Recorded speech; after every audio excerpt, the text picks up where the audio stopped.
How's it going, everyone? The Trout91 here, back for the Sassuolo playthrough. This is episode number 22. If you're wondering why I look like I've been hit in the face with a shovel, it's because I'm very hungover right now. But nevertheless, if you missed the last episode, do go and click the link in the description down below.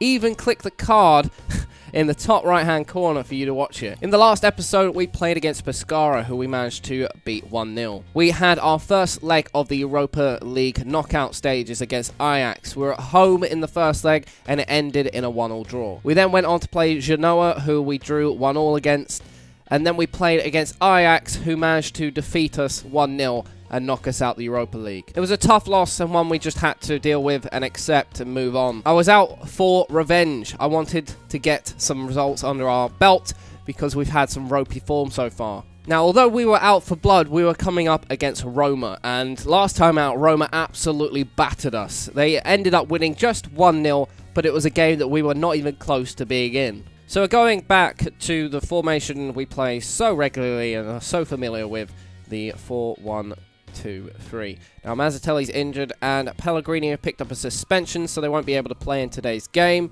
I'm going to play an aggressive style. I was actually thinking of maybe going in a defensive one, but considering we need a win, I'm going out there, hell to leather. We can't be afraid of Roma, and we need a victory. We need something to get us going. I'm very doubtful we'll get something against Roma, but they've still continued their bad run of form, so anything is possible at this point. I'm just going really safe here, making sure all the front forwards are marked up, and we do owe Roma one of those few opportunities. You get one of those little passionate team talks that don't normally pop up all the time, and you should definitely use it because it's usually the correct one. So let's see how we get on in today's game. This is the part you always love to hear. I'm actually surprised how many people enjoy hearing about it. I'm not sure if it's just you lot taking the piss out of me or what, but today's drink of the day is a boring water. I am a bit hungover, so that's probably why I sound like I've got a badger in my throat and why I look like absolute arse. But yeah, that's that, I guess. You're going to have to put up with this hungover boy right now. Getting towards the latter stages of the competition, actually, so far. We are looking at the table, 3 points behind Torino. We're still in Europa League football position right now. We're 3 points ahead of Napoli. A win here today would be great. Danny Ings goes through on goal. It falls back, and Duncan picks up the early goal 1 minute 30 into the game, which does worry me slightly. Let's encourage them, see if they can keep that up. It does worry me slightly simply because usually when you score that off that early, it doesn't end up being a favourable position for you. See, Danny Ings getting in the box there, and somehow he just stops, and Fazio backheels it into the path of Duncan. And what a gem of a player Duncan is. He manages to bag us a goal. Forward now, he is tackled. Magnelli picks it up. Politano's overlapping on the left. Sensi in the middle! We're 2-0 up. He's bagged his 8th goal of the season as well. I'm a bit speechless. What is going on here? We've had 2 shots on target and we've scored both goals. This never happens to us. We never score this frequently, this early, or this accurately. And that usually means an FM. The other team's going to go forward and score, well, 2 goals back and probably a third to win the game. Di Michelis heads it down to Sensi, who's going to start charging forward. Danny Ings now has Duncan overlapping. Duncan goes for the shot, and Szczesny palms that one out. Sensi's got a free kick this time. Acerbi heads it on. Not a bad little effort from him. It's all kicking off here in the first 15 minutes. I do want to say quickly, thank you so much for the support on these videos. I've noticed that the views have been spiking up.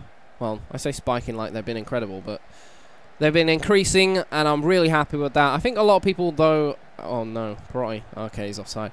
Even though I say that, I think a lot of people missed the last episode. So if you do have a spare moment, please do go check that out. I know you probably don't want to since you've already watched this game and you're probably halfway through this match already. But I really do appreciate you guys checking out the videos on a regular basis. For those of you who have gotten their love for Football Manager again, I really do appreciate it. I'm enjoying playing Football Manager. I enjoy playing this game. It's actually frustrating because I'm trying to knock through these episodes so I can get to the end of the season because I want to stream. And it's a question that I'll actually leave to you guys. Oh, God, nice free kick there. We are absolutely giving it to Roma right now, pumping them silly. So I did want to kind of ask you guys whether you think I should keep doing episodes for YouTube on this series, or Danny Ings has it, and he scores! It's 3-0 in 20 minutes. We have come out with the fire today. The fire. Wow. Is that snow? Looks like snow. It's snowing. Maybe that's why we're winning. Danny Ings gets what looks like a deflected shot, and we're 3-0 up within 20 minutes, but I'm still fearful that Roma will come against us and score 4 goals, because I've had that happen in Football Manager before, and here is the start of the downfall. Big save from Consigli, and we are just as good as we were 2 minutes ago. No, of course he's not going to. Of course. Let's stop giving away penalties. We've given far too many of those away. I think that's Peluso's second penalty he's given away in 2 games. Anyway, I do really appreciate you guys checking out the videos. I am wondering whether to put up YouTube episodes or go to streaming, because I think like streaming this stuff would be a bit better. That way I can show you everything and talk through a bit more of what I'm doing, and you guys can interact with me, interact with other people. You can even have your say in what I'm doing a bit more, and observe everything, maybe even give me a few tips, and we can hopefully get Sassuolo to the top of Serie A. But I think if I did start streaming it, I have to obviously find some videos to upload if I choose to upload any videos. So maybe I do a live stream on the weekends or something, and maybe I upload an episode during the week or something. With a win today, we'll put ourselves 5 points clear of Napoli, which is fantastic. So they obviously dropped points today. We'll also be 1 point behind Torino, who I think won today. So that's not the best situation, as Perotti just about misses. Please, can we not?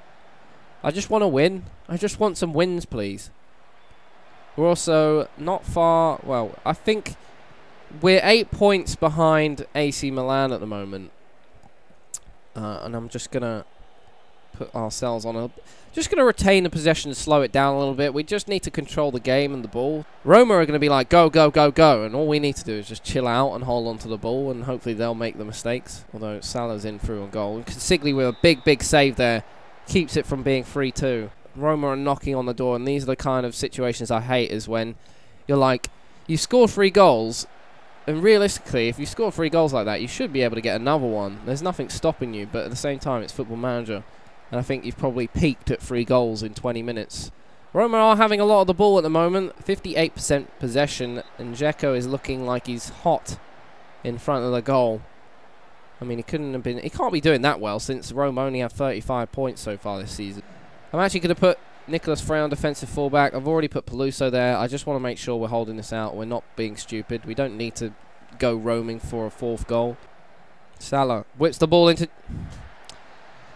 Dzeko, who's already scored, and he's now scored his 12th of the season. He's put it to 3-2, and I can already guarantee you that Roma are going to get a 3rd one back.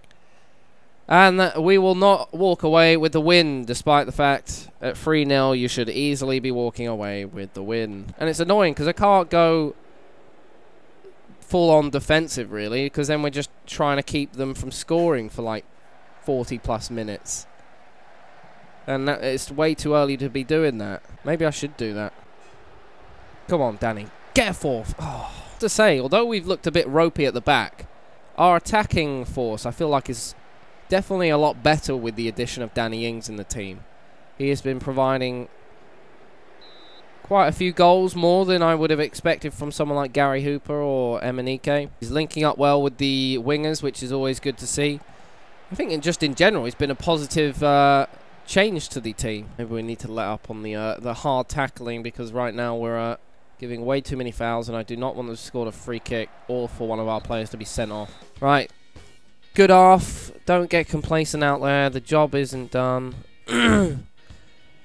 Consigli looks stressed. Well, he should be. He's conceded 2 goals, a plum. We've got a few yellow cards out there. Duncan and Magnanelli. I am a bit fearful that we are going to have to do a lot of defending. So I'm actually going to play a bit more defensive. See if we can hold on to the ball a bit more. This hasn't worked out as well as I would hope. Some of the other times I've done this. So hopefully this will work out this time. I am going to change up the instructions. I'm going to ask them not to run at the defence. I think we need to play to feet. Keep the ball moving. Hold on to it. And we'll see if the two defensive midfielders actually relieve some of the pressure, although I still am worried about their yellow card situation. We haven't got Mazzatelli or Pellegrini on the bench, actually, which is a bit of a worry. Ricci plays it into Danny Ings. Sensi continues the trend of moving it across goal. Politano whips it to the back post to Ricci, and it's a good effort. Now, they haven't really got many shirts forward, so it's going to be a slow movement from them. However, Grenier has got the ball as it falls into his path, and Nicolas Frey, who's been on top form today. I've given him a bit of slack in previous matches, but today he has been very, very good at the back. I'm going to put Danny Ings to a false 9, see if he can help out the wingers a bit as we're moving forward. And I'm also going to put Ricci on support. We do need people coming back. I'm going to see if we can put Magnanelli as a ball-winning midfielder, see if he can take the ball off people before they get a chance to make the attack. So I'm going to have him like being a pit bull, like a terrier, like a Rottweiler. That's the one. Just nipping at the heels of the attack. Magnanelli's going to cut back to Duncan, who is assessing his options as Danny Ings plays a 1-2 between him and Politano. Sensi's actually relieved the pressure of the attack on him, and here comes Sensi again, holding it. Plays in Danny Ings through the back. Can he find the goal? Yes, he does! That's surely the game right there. What a move from Sensi. Plays the ball in. They've made a substitution. Here's Thomas of Marlin, so we don't need to do anything about that. But Sensi, what a back heel. Danny Ings reads it. He's on the same wavelength. None of the Roma defence are even close to understanding what just happened. And Danny Ings coolly slots home past Szczesny. And it's 4-2. It's surely the game. Oh, he's giving it the Robbie Keane, the roly-poly, guns in the air.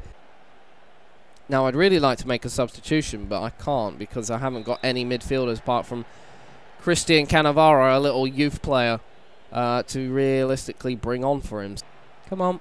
Blow the whistle, ref. Go on. Come on. Come on. There you go. Full-time, big victory against Roma. 4-2 win in the end. A team who beat us in the last... Well, in the first half of the season, we put ourselves 1 point behind Torino. We put a nice gap between us and Napoli. We do ourselves a service by showing we can beat some of these big teams. Cannavaro's got a lot of potential in him, doesn't he? Good stuff. Now, the next game was supposed to be against Atalanta, but nothing actually happened in the game. It ended up being a 0-0 draw. And because of that, there's nothing to really show you in this game. Now, Torino haven't actually played their game, but we do temporarily jump ahead of them on goal difference. Napoli also managed to draw their game, so we still maintain our gap between them. And that's really it for the episode. A nice victory over Roma. Got another draw against Atalanta. We didn't pick up a win against them in all 3 games that we played against them. Drew in the first half of the season, lost against them in the cup, drew against them again. So that's a team that we have become, well, I say our bogey team, but they are definitely a team we need to start picking up points against if we have a second season. That's pretty much it. Hope you guys enjoy the video, and I'll see you very soon.